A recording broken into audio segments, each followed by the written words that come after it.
Okay, the end of chapter 8. I looked out at the water. 4 ducks were swimming in the oily gunk between Pier B and Pier C.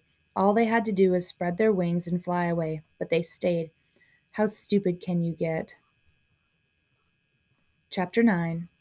The joke is that according to divorce papers, I'm supposed to be living with my mom. For a while, I did. After the divorce, she landed a job at Dakota Art Store in the Roosevelt District. We lived in an apartment right above the store. Sometimes at night, we'd go back down to the store after dinner. I'd sit and watch as she'd stand before a big easel and paint using stuff customers had returned. This is crap, she told me, even though all her paintings looked great to me. When I get enough money, I'm going to art school. Then you'll see what I can do. The whole world will see what I can do. I stayed with her during the week and then went to stay with my dad on the sailboat Saturday night, and Sunday. He was drinking, and after the first time, the boat was no fun. I couldn't wait for Sunday night when my mom would pick me up. Only one Sunday she didn't show. Dad called her from the phone booth outside the marina office, but her phone just rang and rang. We took the bus to the apartment and knocked on the door. No answer. Dad tried the doorknob, it opened, and we stepped inside. The apartment was bare except for 3 boxes by the front door. Dad opened them one at a time. Inside were my clothes, a football, an old school binder, some baseball cards, and a couple of books. From behind us came a voice. Are you looking for Marlene?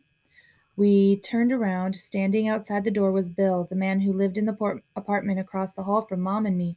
Yeah, Dad said, we are. She moved out yesterday. Bill looked at me. I thought that you. He stopped. Did she say where she was going? Dad asked. Some town along the Oregon coast. Not Cannon Beach, but somewhere near there. He stopped. I'm sorry, I didn't pay attention to the name. My dad didn't say anything to me on the bus ride back to the marina, but when we got to the sailboat, he ruffled my hair. It'll be okay, Chance. She'll call. You'll see her real soon.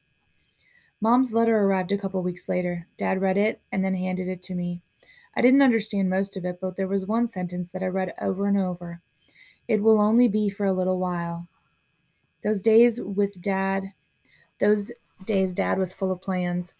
At night after we ate, he drank his vodka and read me passages from Sailing Alone Around the World, his favorite book. We'll be like Joshua Slocum. We'll sail someplace special. No school for you, no crummy jobs for me. How's that sound? Sounds great, I said, but all the time I kept waiting for Mom to come back and get me. The weeks turned into months, and all I did was slop around in the marina, watch my dad drink, and listen to his stories about the sailing trips we were going to take. One night, when Mom had been gone for 5 months, he pulled out his nautical charts for what had to be the 15th time. I was talking to Frank Fisher today, he said, his words slurred. The way Frank figures it, the way to sail around the world is to do it in stages. First, we'd go to Hawaii. I'd get a job there for a while, and then. We're never going anywhere, I said, interrupting him. Sure we are, he said. No, we're not, I said, my voice rising with every word, all the anger spilling out. And Mom's never coming back either. You're a drunk, and that's all you are. So just shut up, okay? Just shut up and leave me alone.